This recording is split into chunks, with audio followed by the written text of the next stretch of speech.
मित्रांनो, आयुष्यात सगळं ठीक होईपर्यंत खरं तर खूप काही संपलेलं असतं. तोपर्यंत कितीतरी नाती तुटून गेलेली असतात, विश्वास डळमळून गेलेला असतो आणि मनातली शांतता कायमची निघून गेलेली असते. माणूस बाहेरून हसतो, बोलतो, सगळं नॉर्मल दिसतं, पण आतून मात्र तो पूर्वीसारखा राहतच नाही.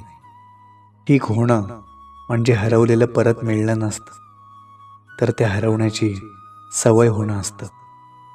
जखमांवर पट्ट्या बांधल्या जातात, पण ओरखडे मात्र आयुष्यभर तसेच राहतात. काही गोष्टी विसरणं शक्यच नसतं, फक्त त्यांच्यासोबत जगायला शिकावं लागतं.